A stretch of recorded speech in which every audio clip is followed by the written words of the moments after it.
नमस्कार, फाइटर समाचार में आपका स्वागत है। पेश आज 2 जनवरी सोमवार सुबह 6 बजे राजस्थान की खास खबरें। 31 दिसंबर की रात को हर कोई नए साल के जश्न में डूबा था, लेकिन हनुमानगढ़ जिले के बिसरासर गांव में कोहराम मचा था। दरअसल रावतसर सरदारशर मेगा हाईवे पर सड़क हादसे में 5 युवकों की मौत हो गई। जानकारी के अनुसार पल्लू थाना क्षेत्र के मेगा हाईवे पर कार और ट्रक की जोरदार भिड़ंत हो गई। हादसा इतना भीषण था कि कार के परखच्चे उड़ गए। कार में बैठे 5 लोगों की मौत हो गई, जबकि एक गंभीर रूप से घायल हो गया, जिसे बीकानेर रेफर किया गया है। थानाधिकारी गोपीराम ने बताया कि मृतकों की पहचान राजू पुत्र निराना राम मेघवाल, नरेश कुमार पुत्र सुगना राम मेघवाल, दानाराम पुत्र बिरबल राम मीना, बबलू पुत्र मोहनलाल सिद्ध, मुरली पुत्र भंवरलाल शर्मा निवासी गण बिसरासर के रूप में हुई है, जबकि अशोक कुमार पुत्र राम कुमार आचार्य निवासी बिसरासर गंभीर रूप से घायल हो गया। नागौर जिले के मेड़ता में एक आरोपी ने कुटरचित दस्तावेज तैयार कर अपनी ही मां और भाई के फर्जी हस्ताक्षर व अंगूठा लगाकर भूमि अवापत्ति की करीब 60 लाख रुपए की राशि हड़प ली। इस मामले में आज मेड़ता सिटी थाना पुलिस ने आरोपी को गिरफ्तार किया है। आरोपी ने अतिरिक्त जिला कलेक्टर सहित इस पूरी प्रक्रिया से जुड़े कई अफसरों को भी धोखे में रखकर मुआवजे की राशि हड़प ली है। अब मेड़ता पुलिस आरोपी से पूछताछ में जुटी है। मेड़ता सीआई रोशनलाल सामड़िया ने बताया कि डांगावास गांव निवासी हुक्मीराम पुत्र रामूराम मुवाल ने रिपोर्ट दर्ज करवाते हुए बताया कि मेरे भाई विजय सिंह की ओर से मेरे और मेरी माता तथा उसके खुद की खातेदारी शुदा भूमि की अवापत्ति की मुआवजा राशि प्राप्त करने के लिए हमारे फर्जी कूटरचित सहमति पत्र व शपथ पत्र आदि तैयार कर लिए गए और फिर प्राधिकृत अधिकारी, भूमि अवापत्ति अधिकारी और अतिरिक्त जिला कलेक्टर नागौर के सामने पेश कर अवापत्ति का मुआवजा राशि अकेले ने ही प्राप्त कर ली। विजय सिंह पर करीब 60 लाख रुपए की राशि हड़पने का आरोप है।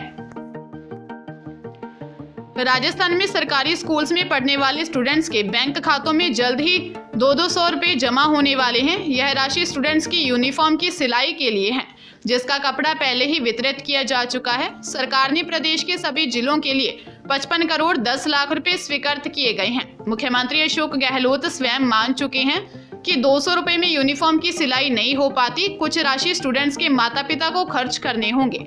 माध्यमिक शिक्षा के वित्तीय सलाहकार ने 3 अलग अलग मद में 55 करोड़ 10 लाख रुपए का बजट दिया है।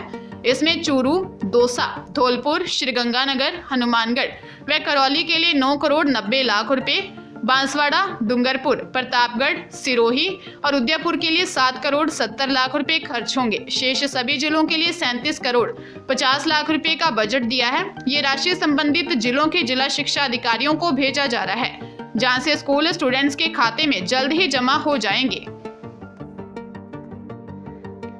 बकाया वसूली के लिए आबकारी विभाग ने ठेकेदारों की संपत्ति की कुर्की कर दी है। ठेकेदारों की संपत्ति का सर्वे करवा लिया गया है, जिसमें से जिले में 8 शराब ठेकेदारों की संपत्ति कुर्की की गई है। इनकी संपत्ति कुर्क कर दी गई है।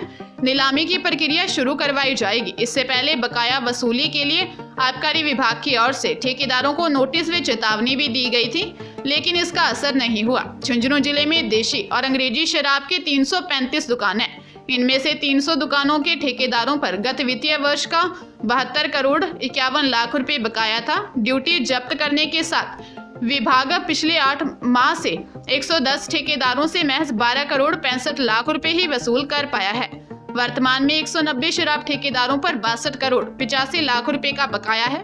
बकाया वसूली के लिए 4 माह पहले विभाग ने इन सभी ठेकेदारों को नोटिस जारी किए थे, लेकिन ठेकेदारों ने पैसा जमा करवाने में उत्सुकता नहीं दिखाई। सीधी भर्ती पटवार प्रतियोगी परीक्षा 2021 में चयनित पटवारियों की विभागीय परीक्षा आगामी 4 जनवरी से होगी। प्रदेश के विभिन्न केंद्रों पर 17 जनवरी तक होने वाली इस परीक्षा के लिए पटवारियों को आज 2 जनवरी को कार्य मुक्त किया जाएगा। इसके लिए राजस्व मंडल की ओर से दिशा निर्देश जारी कर दिए गए हैं। राजस्व मंडल अतिरिक्त निबंधक ओम प्रभा के अनुसार परीक्षाएं राजस्व मंडल राजस्थान अजमेर द्वारा 4 से 17 जनवरी 2023 तक राज्य के विविध परीक्षा केंद्रों पर होंगी। उक्त परीक्षा में कुल 4142 पटवारी सम्मिलित होंगे। राजस्थान में नए साल के जश्न पर लोग 111 करोड़ रुपए की शराब पी गए। लोगों ने विदेशी शराब भी जमकर पी।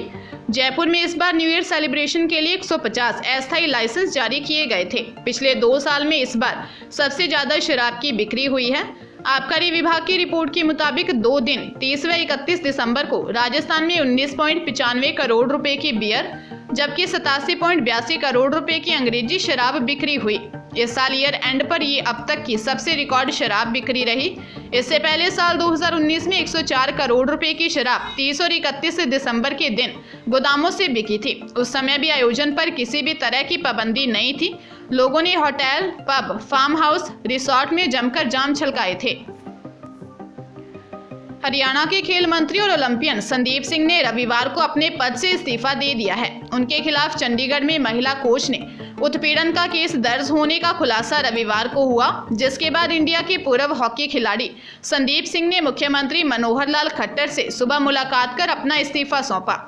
इस्तीफा देने के बाद संदीप सिंह ने कहा कि मेरी छवि को खराब करने के लिए एक माहौल बनाया जा रहा है। एक जूनियर महिला कोच ने मेरे ऊपर आरोप लगाए हैं। नैतिकता के आधार पर मैंने अपना खेल विभाग मुख्यमंत्री को सौंप दिया है। इस मामले में जांच चल रही है। जब इस मामले की रिपोर्ट आएगी उसके बाद ही मुख्यमंत्री अगला फैसला करेंगे। सरकारी नौकरी की तैयारी कर रहे युवाओं के लिए अच्छी खबर है। नया साल 2023 आपके लिए रोजगार के शानदार अवसर लेकर आया है। राजस्थान समेत देश भर में अगले 2 महीनों में 23,000 से ज्यादा पदों पर नौकरी के लिए ऑप्शन है, जिसमें 10वीं पास से लेकर ग्रेजुएशन कर चुके उम्मीदवार अप्लाई कर सकते हैं, जिनमें सिलेक्शन होने पर आप हर महीने 20,000 रुपये से लेकर 2,40,000 रुपये तक की सैलरी हासिल कर सकते हैं। ये जॉब भी कर्मचारी चयन आयोग, भारतीय रेलवे, BSF, सरकारी बैंक जैसे 11 बड़े विभागों में निकली है। इसके लिए कैंडिडेट को अलग अलग सिलेक्शन प्रोसेस से गुजरना होगा। रिटन टेस्ट, फिजिकल टेस्ट और डॉक्यूमेंट वेरिफिकेशन के आधार पर कैंडिडेट्स का सिलेक्शन किया जाएगा। कोटा के कुन्हाड़ी थाना इलाके के लैंडमार्क में एक निर्माणाधीन 7 मंजिला बिल्डिंग से गिरने से एक कारीगर की मौत हो गई। कुन्हाड़ी थाने के एएसआई घमंडी लाल ने बताया कि मूलतः सरोला झालावाड़ का रहने वाला 25 वर्षीय भीमराज कोटा में पिछले 2-3 साल से रहकर कारीगरी का काम कर रहा था। पिछले कुछ महीनों से उसने लैंडमार्क में एक कंस्ट्रक्शन साइट का काम लिया था। वह रोज वहां चल रहे काम की निगरानी के लिए जाता था। शाम को वह चल रहे काम को देखने के लिए मौके पर गया था। इस दौरान 7वीं मंजिल पर काम को चेक करने के दौरान उसका पैर फिसल गया और वह सीधा नीचे जा गिरा। वहां मौजूद अन्य मजदूरों ने हादसे की जानकारी तुरंत पुलिस को दी। सूचना मिलने पर पुलिस मौके पर पहुंची। पुलिस के अनुसार भीमराज की मौके पर ही मौत हो चुकी थी। हादसे के बाद पुलिस ने पोस्टमार्टम करवाकर शव परिजनों के सुपुर्द कर दिया। घर वालों ने मामले में किसी तरह की कोई शंका जाहिर नहीं की है और कार्रवाई के लिए भी इनकार किया है।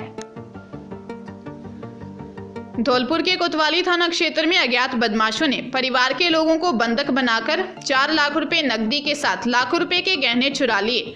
वन विभाग के कर्मचारी दीनदयाल के बेटे ने बताया कि देर रात को करीब 6 लोग छत के रास्ते उसके घर में आए थे। बदमाशों ने घर में घुसते ही उस पर डंडों से हमला कर दिया और अवैध हथियार दिखाकर बंधक बना लिया।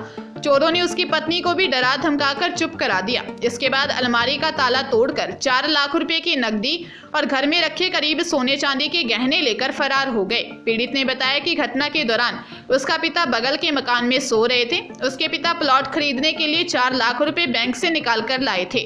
घटना की सूचना मिलते ही कोतवाली थाना प्रभारी अनिल जसौरिया टीम के साथ मौके पर पहुंचे और मकान का बारीकी से निरीक्षण किया। थाना प्रभारी ने बताया कि मामले को लेकर पुलिस जांच कर रही है। जल्द ही वारदात का खुलासा कर आरोपियों को गिरफ्तार कर लिया जाएगा।